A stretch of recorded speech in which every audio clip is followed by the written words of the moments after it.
আমাৰ উদ্দেশ্য হৈছে আমি ঈশ্বৰক সন্তুষ্ট কৰিব লাগে। আমাৰ আচাৰ ব্যৱহাৰত, আমাৰ স্বভাৱ চৰিত্ৰত, আমাৰ কথা বতৰা নহয় জানো, আমি ঈশ্বৰক সন্তুষ্ট কৰিব লাগে। কাৰণ তেজ উলিওৱা নহ'লে পাপ মোচন নহয় বুলি। আপুনি কি কৰিব লাগে, আপুনি কি কৰিব লাগে, এই কথাখিনি লিখাৰ উপৰিও আপোনাক শেষত দুটা কথা কৈছে যে কি কৈছে, উপকাৰ আৰু সহযোগিতাৰ কাৰ্য নাপাহৰিবা। আজি লাগি থকা চাইনা আমি জানো, তাতে এখন গাড়ী কণ্টেইনাৰ গাড়ী পাল্টি গ'ল, লুটি খাই গ'ল। তো মানুহবিলাক কি কৰিছে, যিমান কণ্টেইনাৰ আছিলে সৰু সৰুবিলাক চব থুপাইছে, এটা জেগাত জমা কৰিছে। যিজন গাড়ী পৰি তাৰ ড্ৰাইভাৰকো চাবলৈ গৈছে। শেষত গোটেই যিমান সামগ্ৰী আনিছিলে মানে ধুনীয়াকৈ চিজিলকৈ ৰখাই থৈ দিছে। কোনো অপকাৰ কৰা নাই, তাতে উপকাৰ কৰিলে। আমাৰ ভাৰতৰ বুলি কৈছে, তাতে এটা নাৰিকলৰ গাড়ী বোলে পুখুৰীত পৰি মানুহে উঠাব জমা দিব লাগে না, যিমান পাৰে মানুহে বুটলি বুটলি লৈ গৈছে। এইটো কাৰণে উপকাৰ কাৰ্য হ'ব। অকল সেয়াই নহয়, আমি কেতিয়াবা প্ৰায়ে দেখি থাকোঁ, কেতিয়াবা ব্ৰইলাৰ গাড়ী পালে যিমান পাৰে যোনে যিমান পাৰে মানে দুটা তিনিটা টানি অনা দেখিও, মানে কেতিয়াবা দেখি পাওঁ। এই আমাৰ শালবাৰীটো গাড়ী কেতিয়াবা পালে, বিলাহী গাড়ী কবি গাড়ী পালে পাতিলে ভাল লাগে। কিছুমানক বস্তা বস্তা বিলাহী কবি লৈ যাব ঘৰে ঘৰে। জয় যীশু, জয় যীশু। মই কোনো ডাঙৰ শিক্ষক নহয়, মোৰ তেনে অভিজ্ঞতা সম্পন্ন ব্যক্তি নহয়, যদিও মই আজি 8-9 বছৰ হৈছে মই পালক সকলোকে আমাৰ মৰমীয়াল মহান ত্ৰাণকৰ্তা প্ৰভু যীশুৰ নামত মই প্ৰেমৰ নমস্কাৰ আগবঢ়াইছোঁ। সকলোকে নমস্কাৰ। মই পঢ়িব বিচাৰিছোঁ ইব্ৰী পত্ৰ 13 অধ্যায় তাৰ 16 পদ। ইয়াত লিখা আছে, কিন্তু উপকাৰ আৰু সহযোগিতাৰ কাৰ্য নাপাহৰিবা, কিয়নো এনে যজ্ঞত ঈশ্বৰ সন্তুষ্ট হয়। ইয়াতে মই বেলেগ বিষয় আনিবলৈ চেষ্টা নকৰোঁ। ইয়াতে 4টা বিষয় আছে। এই 4টা বিষয়ৰ প্ৰতি আমি অকণমান আলোচনা কৰিম। কি কি বিষয় আছে আমি যদি চাবলৈ যাওঁ, উপকাৰিতা, সহভাগিতা, যজ্ঞ আৰু সন্তুষ্ট বুলি কৈছে। এই 4টা বিষয়। এটা আমি প্ৰথমে যাম সন্তুষ্ট। কি কৈছে ইয়াতে, এনেই যজ্ঞত ঈশ্বৰ সন্তুষ্ট হয় বুলি কৈছে। এতিয়া আমাৰ কাৰণটো হৈছে, আমাৰ উদ্দেশ্যটো হৈছে আমি ঈশ্বৰক সন্তুষ্ট কৰিব লাগে। বাইবেলত লিখা আছে, মই পদটো পাহৰিছোঁ, কি ৰূপ আচৰণ কৰি আমি সেই ঈশ্বৰ জীৱক সন্তুষ্ট কৰিব পাৰোঁ। আমি বিপদটো পাওঁ নহয় জানো, যে আমি সন্তুষ্ট কৰিব লাগে, আমি ঈশ্বৰক সন্তুষ্ট কৰিব লাগে। আমি কেতিয়াবা আমাৰ পৰিয়ালত আমি কাৰোবাক কেতিয়াবা সন্তুষ্ট কৰিবলগীয়া হয়। ল'ৰা ছোৱালীবিলাকে হওক বা পিতৃ মাতৃৰ ঘৰুৱা সমস্যাবিলাকত পিতৃবিলাকে ভাৰ্যাবিলাকক, স্বামীয়ে ভাৰ্যাক যদি ভাল উপহাৰ এটা দিব নোৱাৰে, ভাল কাপোৰ কানি দিবলৈ নোৱাৰে বা দিয়া নহয় বা কোনো উৎসৱ পৰ্বত, তেতিয়াহ'লে সেই স্ত্ৰীজনী জানো সন্তুষ্ট হ'ব, সুখী হ'ব, আনন্দ পাব জানো? তেনে গতিকে যেতিয়াই এটা স্বামীয়ে নিজৰ ভাৰ্যাক এটা ভাল উপহাৰ দিব পাৰে, সেই ভাল উপহাৰ পোৱাৰ পাছত স্ত্ৰীজনে এটা আনন্দ, এটা ফূৰ্তি পাব আৰু তাতে তেওঁ সন্তোষ পাব।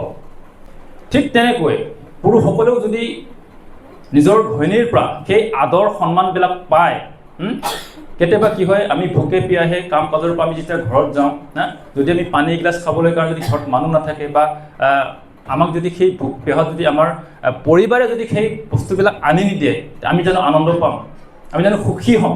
আমি জানো সন্তোষ পাম? নাপাম নহয় জানো? তো এনে গতিকে আমাৰ ল'ৰা ছোৱালীৰ ক্ষেত্ৰতো আমাৰ ল'ৰা ছোৱালীবিলাক যদি ভাল এটা ড্ৰেছ দিবলৈ পাৰোঁ, কিমান আনন্দ পায়, কিমান ফূৰ্তি হয়, মানে সন্তোষ পালে, সন্তুষ্ট হৈ গ'ল। আৰু কেতিয়াবা মানে 1-2 ঘণ্টাৰ কাৰণে ঘৰত নাথাকে, ক'ৰবাত লগৰবিলাকক দেখাই ফুৰিবগৈ, মই এটা ভাল বস্তু পালোঁ, কিমান আনন্দ, কিমান ফূৰ্তি হয়, সন্তোষ। আৰু সেইটোৱে আমি এতিয়া ঈশ্বৰক সন্তুষ্ট কৰিব লাগে। কিহেৰে? এনে যজ্ঞত ঈশ্বৰ সন্তুষ্ট হয় বুলি কৈছে। আমি পালোঁ সন্তুষ্ট। আমি পাৰিবাৰিক কেন্দ্ৰত আমি কাৰোবাক সন্তুষ্ট কৰিব পাৰিলে আনন্দ পায়, ফূৰ্তি হয়, আৰু ঘৰখনত এটা আনন্দ প্ৰেমৰ ভাৱ সৃষ্টি হয়, নহয় জানো? আমি যদি কাৰোবাক সন্তুষ্ট কৰিবলৈ নোৱাৰোঁ, খোৱা বোৱাৰ ক্ষেত্ৰতে হওক, পিন্ধাবৰ ক্ষেত্ৰতে হওক, যিকোনো ক্ষেত্ৰতে যদি আমি সন্তুষ্ট কৰিবলৈ নপৰিব, তেতিয়াহ'লে কি হ'ব?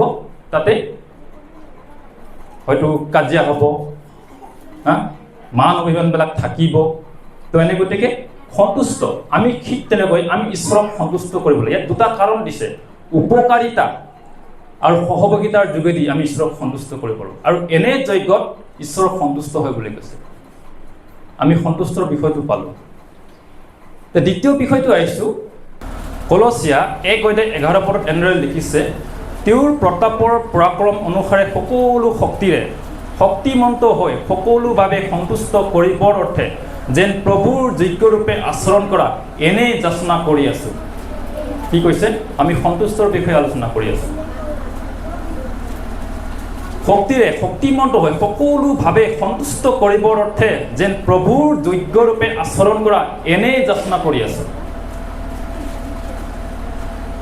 আমি ঈশ্বৰক সন্তুষ্ট কৰিব লাগে, কাৰণ বিনা বিশ্বাসেৰে ঈশ্বৰক সন্তুষ্ট কৰা অসাধ্য বুলি কৈছে। আমি বিশ্বাস কৰিব লাগে। আমাৰ উদ্দেশ্য হৈছে আমি ঈশ্বৰক সন্তুষ্ট কৰিব লাগে। আমাৰ আচাৰ ব্যৱহাৰত, আমাৰ স্বভাৱ চৰিত্ৰত, আমাৰ কথা বতৰাত, নহয় জানো? আমি ঈশ্বৰক সন্তুষ্ট কৰিব লাগে। এতিয়া আমি দ্বিতীয় বিষয়তে আহিছোঁ, ওলোটাকৈ আহি আছোঁ। আমি শেষত পাইছোঁ সন্তুষ্ট হয় বুলি কৈছে। দ্বিতীয় বিষয়টো আহিছোঁ যজ্ঞ বুলি কৈছে। মই অকণমান শিক্ষক, মই এইকাৰণে কৈছোঁ মই শিক্ষক নহওঁ, মই আপোনালোকৰ ওচৰত কথাবিলাক আমি পাতিম, মই বুজি নাপাওঁতো আপোনালোকে ক'ব, নহয় জানো? তো এনে গতিকে আমাৰ পঢ়া শুনা ডিগ্ৰীধাৰী ল'ৰা ছোৱালীবিলাক আছে, আৰু মইতো বৰ বেছি পঢ়া নাই, কাৰণ কথা এষাৰ লিখা আছে, বোলে ভূমিকম্প প্ৰলয়ংকৰী অল্প বিদ্যা ভয়ংকৰী বুলি কৈছে। আমাৰ বিদ্যাটো অলপ ভয়ংকৰ, ইফালেও নহয় সিফালেও নহয়। তাৰমানে ভালকৈ পঢ়া শুনা থকা হ'লে অকণমান কথাবিলাক বুজি পালোঁ হয়, বা বুজাবলৈ আপোনালোকক সহজ হ'লেহেঁতেন। ভাষাৰ শব্দৰ অৰ্থবিলাকৰ আমাৰ অকণমান কমজুৰি তাৰমানে, কাৰণ বেছিকৈ পঢ়া নাই। যিমান পঢ়োঁ তিমানে ভাষাবিলাক পোৱা যায়, অভিজ্ঞতাবিলাক পোৱা যায়। এতিয়া যজ্ঞ বুলি কৈছে, মেইন বিষয়টো হৈছে, মুখ্য বিষয়টো হৈছে যজ্ঞ। যজ্ঞ মানে কি? আমি লেবিয়া পুস্তকত পাওঁ, হয় নে নহয়? যজ্ঞ বেদী বুলি কৈছে। যজ্ঞ হৈছে, ইয়াত দুটা সৰল ভাষাত যদি আমি চাবলৈ যাওঁ, বৈদিক ভাষাত বা সংস্কৃত শব্দত ইয়াক আহুতি, পবিত্ৰ জুইৰ জৰিয়তে খাদ্য সামগ্ৰী উৎসৰ্গ কৰাক যজ্ঞ বুলি কোৱা হয়। আৰু মন্ত্ৰ উচ্চাৰণ বুলি কয়, নহয় জানো? মন্ত্ৰ মাতি দেৱতাৰ আগত যেতিয়া আৰাধনা কৰে সেইটোক যজ্ঞ বুলি কয়, শুভ কৰ্ম বুলি কয়। কিন্তু ই বাইবেলৰ ভাষাত যজ্ঞ মানে কোনোবাই ক'ব পাৰিব নেকি? বাইবেলৰ ভাষাত কি কয়? ই বাইবেলৰ ভাষাত যজ্ঞ মানে কি? আমি ইংলিছত যদি চাওঁ, তাতে লিখা আছে, অসমীয়াত লিখা নাই, অসমীয়াত যজ্ঞ বুলি লিখিছে। চেক্ৰিফাইচ, বলিদান, বলি, হয় নে নহয়? সেইটো বুজি পাইছে, নহয় জানো? তো এতিয়া আমি জানো যে যীশুখ্ৰীষ্ট কালবাৰী ক্ৰুচত বলি উৎসৰ্গ কৰাৰ কাৰণেই এই মানৱ জাতিৰ পাপময় জীৱনৰ পৰা মানুহে উদ্ধাৰ আৰু মুক্তি পালে বুলি কৈছে। সেইটো হৈছে যজ্ঞ, বলিদান। অসমীয়াত যাক বলিদান বুলি কয়, নহয় জানো? এইটো বাইবেলৰ ভাষাত বুলি কয়। অৰ্থাৎ বলিদান হৈছে পাপ ক্ষমাৰ বাবে ঈশ্বৰৰ উদ্দেশ্যে জন্তু বা শস্য উৎসৰ্গ কৰা বুলি কৈছে। পাপ ক্ষমাৰ বাবে আমি ঈশ্বৰক সন্তুষ্ট কৰিব লাগে। কি কৰি? কেনেকুৱা যজ্ঞ কৰি পেলাই আমি ঈশ্বৰক সন্তুষ্ট কৰিব লাগে? আগতে আমি গম পাইছোঁ, আমি জানো, কাৰণ প্ৰথম মানৱ আদম আৰু হাৱাক ঈশ্বৰেই জন্তু বলি দি পেলাই তেওঁলোকক ছালৰ বস্ত্ৰ পিন্ধাইছিল, হয়নে নহয়? ছালৰ বস্ত্ৰ পিন্ধাইছিল। আমি আদি পুস্তক 3:21 এই কথাটো পাওঁ, তেওঁলোকক ছালৰ বস্ত্ৰ পিন্ধাইছিল। প্ৰথম মানৱৰ সময়তে বলি উৎসৰ্গ কৰিবলৈ হৈছিল, কাৰণ আদম আৰু হাৱাই পাপ কৰিছিল। আদম আৰু হাৱাই শাৰীৰিক হিচাপে মৃত্যু হৈছিল, আৰু সেই শাৰীৰিক মৃত্যুটোক উদ্ধাৰ কৰিবৰ কাৰণেই, আত্মিক মৃত্যুক উদ্ধাৰ কৰিবৰ কাৰণেই ঈশ্বৰে তেতিয়াই প্ৰথমতেই জন্তু বলি উৎসৰ্গ কৰিব, বলিদান হৈছিল। কাৰণ তেজ উলিওৱা নহ'লে পাপ মোচন নহয় বুলি কৈছে। দ্বিতীয়তে আদি পুস্তক 4:4 কয়িন আৰু হেবলে যেতিয়া ঈশ্বৰলৈ উপহাৰ লৈ গৈছিলে,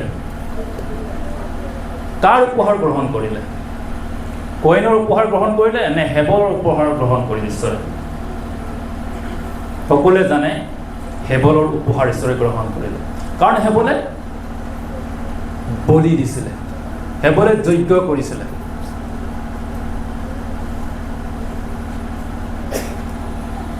কাৰণ হেবলে ঈশ্বৰে যিটো বিচাৰিছিলে, ঈশ্বৰে যিটো সন্তোষ পাইছিলে, সেই সন্তোষ পোৱা বিষয়টো হেবলে কি কৰিলে?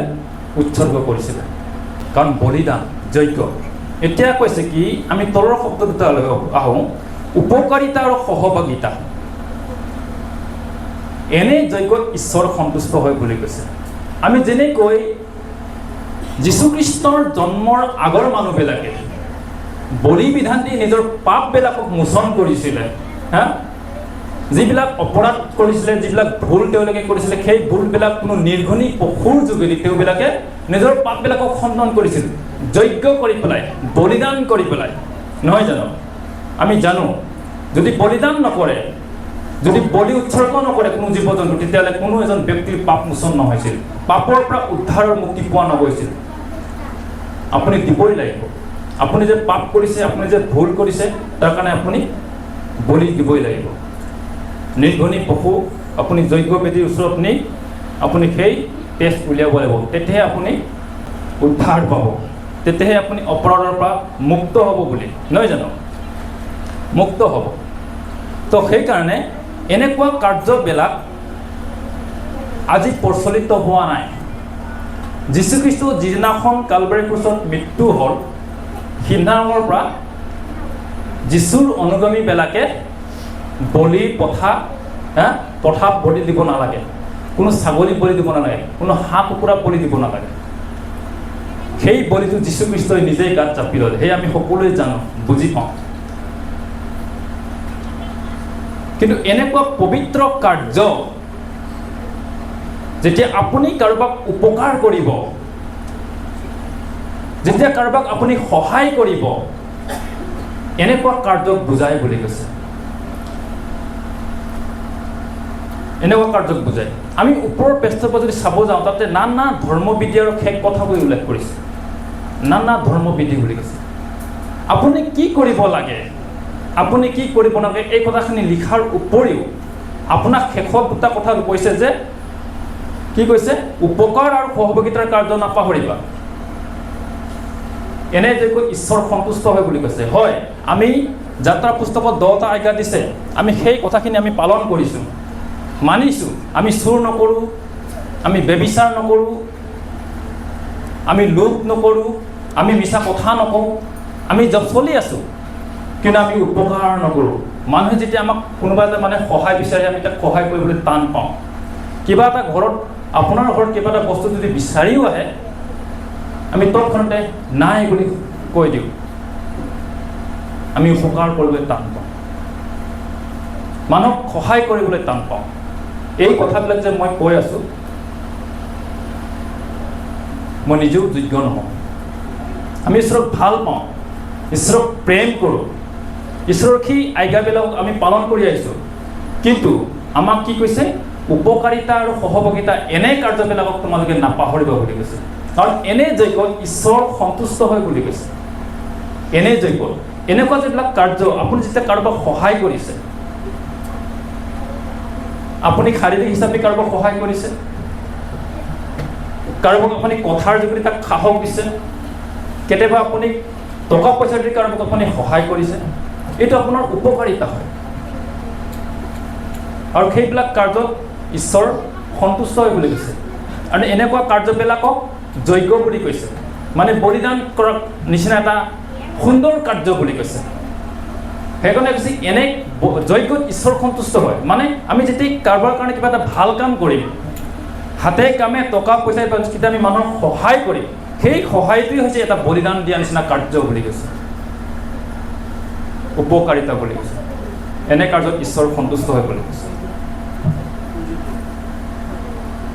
তো আপোনাৰ মোৰ জীৱনত এনেকুৱা পৰিস্থিতি বা এনেকুৱা পৰিৱেশবিলাক আহে, আপোনাৰ ওচৰত কেতিয়াবা মোৰ ওচৰত তেনেকুৱা সহায়বিলাক বিচাৰি আহে,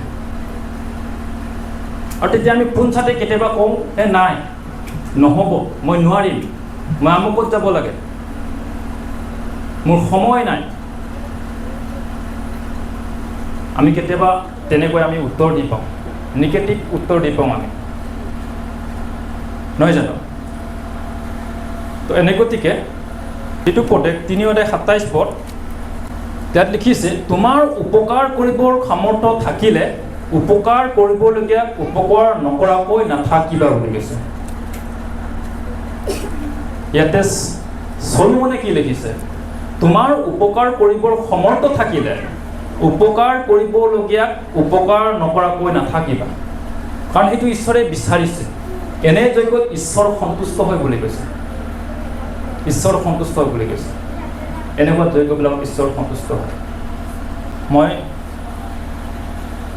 যি অভিজ্ঞতা বা যি শুনিছোঁ তাৰে মই এটা উদাহৰণ দিব বিচাৰিছোঁ। ছ'চিয়েল মিডিয়া সকলোৱে ব্যৱহাৰ কৰে, চাই, আৰু তেনেকৈ ময়ো ব্যৱহাৰ কৰোঁ, ময়ো চাওঁ। আৰু তাতে দুটা ঠাইৰ বিশেষ দৃশ্য এজন ক্ৰিয়েটাৰে মানুহক বুজাইছে, দেখাইছে যে এখন ঠাইত, অৰ্থাৎ আমাৰ গাতে লাগি থকা চাইনা, আমি জানো, তাতে এখন গাড়ী, কণ্টেইনাৰ গাড়ী পাল্টি গ'ল, লুটি খাই গ'ল। আৰু তাৰ মানুহবিলাকে যেতিয়াই লুটি খালে গাড়ীখন, যিবিলাক বস্তুবিলাক পৰি গ'ল, তো মানুহবিলাক কি কৰিছে, যিমান কণ্টেইনাৰ আছিলে সৰু সৰুবিলাক চব থুপাইছে, এটা জেগাত জমা কৰিছে। যিজন গাড়ী পৰি তাত ড্ৰাইভাৰকো চাবলৈ গৈছে, তাৰমানে চাইছে, উদ্ধাৰ কৰিছে, সহায় কৰিছে। তেনেকৈ কিছুমান দৃশ্য দেখাইছে। আৰু শেষত গোটেই যিমান সামগ্ৰী আনিছিলে মানে ধুনীয়াকৈ চিজিলকৈ ৰখাই থৈ দিছে। কোনেও অপকাৰ কৰা নাই, তাতে উপকাৰ কৰিছে। আৰু এটা দৃশ্য দেখাইছে, সেইটো আমাৰ ভাৰতৰ বুলি কৈছে। তাতে এটা নাৰিকলৰ গাড়ী বোলে পুখুৰীত পৰিল। মানুহে উঠাব, জমা দিব লাগে না, যিমান পাৰে মানুহে বুটলি বুটলি লৈ গৈছে। এইটো জানো উপকাৰ কাৰ্য হ'ব? অকল সেয়াই নহয়, আমি কেতিয়াবা প্ৰায়ে দেখি থাকোঁ, কেতিয়াবা ব্ৰইলাৰ গাড়ী পালতে যিমান পাৰে, যোনে যিমান পাৰে মানে 2-3টা টানি অনা দেখিও, মানে কেতিয়াবা ছ'চিয়েল মিডিয়াত দেখি পাওঁ। আমাৰ শালবাৰীটো গাড়ী কেতিয়াবা পালতে, বিলাহী গাড়ী, কবি গাড়ী পালতে। পালটিলে ভাল লাগে কিছুমানক, বস্তা বস্তা বিলাহী কবি লৈ যাব ঘৰে ঘৰে। তো আমি এইবিলাক এলাহৰ আহাৰ বুলি কয়। গুণৱতী তিৰোতাই এলাহৰ আহাৰ নাখায় বুলি কৈছে, ভোজন নকৰে বুলি কৈছে। ল'ৰাবিলাকে যেতিয়া বস্তু আনিব, মাকে প্ৰশ্ন কৰিব গুণৱতী তিৰোতাই, ক'ৰ পৰা আনিব, কোনে দিলে? যদি ল'ৰাই তাৰ সঠিক উত্তৰ দিবলৈ নোৱাৰে, প্ৰমাণ কৰিবলৈ নোৱাৰে, গুণৱতী তিৰোতাবিলাকে তেনেকুৱা বস্তু গ্ৰহণ নকৰে বুলি কৈছে। এইটো বাইবেলত লিখা আছে। তাই গতিকে আমাক উপকাৰ কৰিবলৈ কৈছে, অপকাৰ নহয়, সহায় কৰিবলৈ কৈছে, যাতে সেই সহায় যিটো আমি কৰিম কাৰোবাক। আজি কেইদিনমানৰ আগতে আমি সকলোৱে জানিছোঁ, দেখিছোঁ, আপাৰ আছামত যিটো প্ৰলয়ন কৰি মানে বিধ্বস্ত কৰিছে শ শ লোকক। আজি তাত বহুত মানুহে দান বৰঙণি সাহায্য দি সহায় কৰিছে মানুহক। এইবিলাক হৈছে উপকাৰ কৰা কাৰ্য। আৰু সেই কাৰ্যবিলাকত নিচিনা, সেই কাৰ্যবিলাক যে কৰিছে সেইটো এটা বলিদানৰ কৰা কাৰ্যৰ নিচিনা হয়, যিটো বলিদানৰ জগতে আপুনি মোৰ পাপ মোচন হয়। তেনেকুৱা এটা বলিদান কৰাৰ কাৰ্যৰ নিচিনা বুজে যে মানুহক আমি যেতিয়া সহায় কৰিম, মানুহক যেতিয়া আমি টকা পইচা দি হাতে কামি যেতিয়া মানুহক সহায় কৰিম, উপকাৰিতা বুলি কৈছে, নহয় জানো? তেনেকুৱা কাৰ্যবিলাক নাপাহৰিব কৈছে। আমি কৈছোঁ, আমি গীৰ্জা প্ৰাৰ্থনা আহিছোঁ, প্ৰাৰ্থনা কৰিছোঁ, গীত গাইছোঁ, প্ৰশংসা কৰিছোঁ, ঈশ্বৰৰ আৰাধনা কৰিছোঁ, দেওবাৰ দিনত আমি সদায় আহিছোঁ। এই সকলোবিলাকৰ পাছত আমি সেই কথাটো কৈছে কি, আমি উপকাৰ কাৰ্যবিলাক পাহৰিব নালাগে। উপকাৰকাৰিতা, নহয় জানো? লোক 6:35 এবাৰ চাওঁ।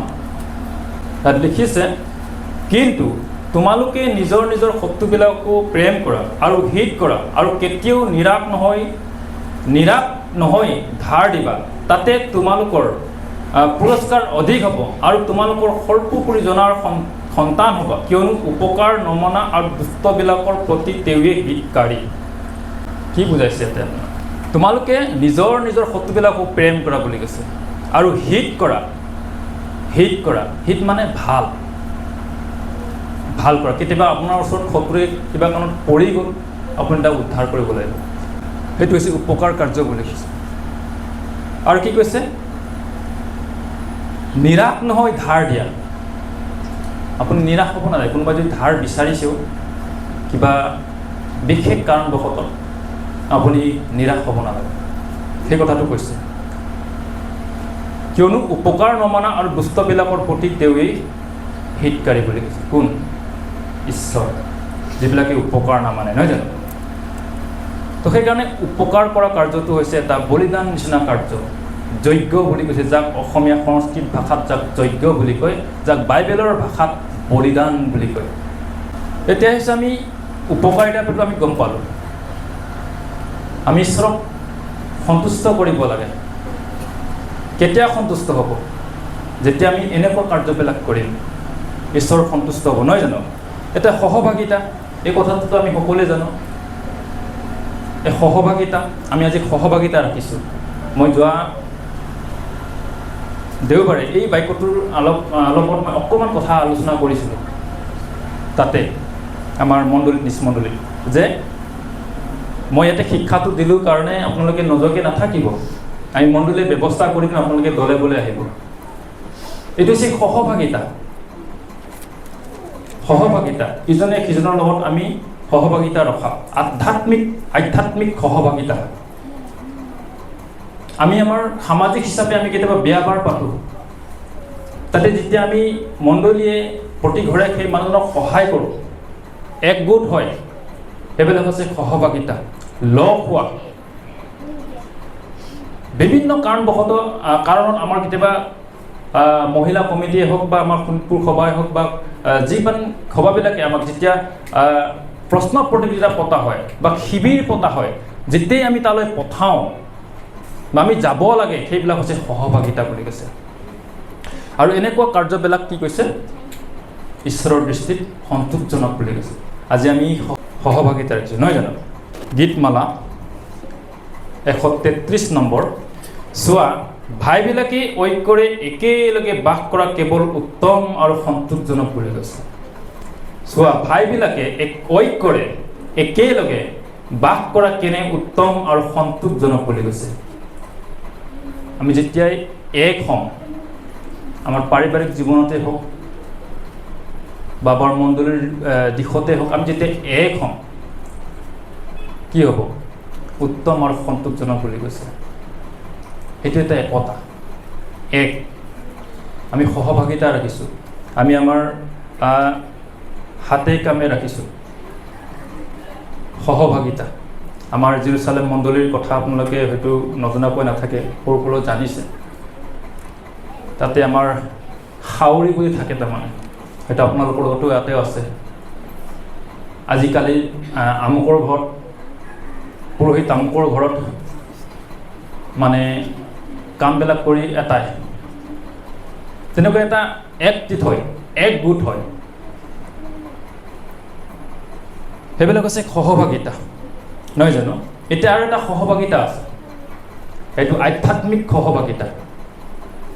পাচনি কৰ্ম 2:42 কৈছে, আৰু তেওঁবিলাকে পাচনিবিলাকৰ উপদেশত, সহভাগিতাত, পিঠা ভঙাত আৰু প্ৰাৰ্থনাত লাগি থাকিল বুলি কৈছে।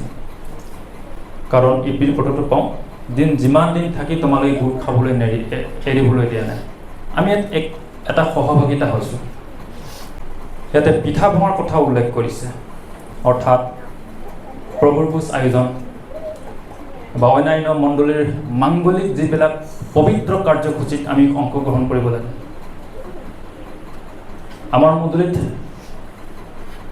এনেকুৱা আছে, যেতিয়া আমি সহভাগিতা বা পিঠা ভঙা কাৰ্য কৰোঁ, মানে প্ৰভু পূজাৰ আয়োজন কৰোঁ, যদি আমাৰ 100জন মানুহ বাপ্তিজম পোৱা আছে, আমি সকলোৱে ভোজন কৰিব লাগে। কিন্তু আমি কেতিয়াবা দেখোঁ তাতে 60% বা 70% মানুহ দেখা পাওঁ, বাকী 30%টো আমি দেখা নাপাওঁ। কোনোবাই হয়তো উপাসনাত নাহে,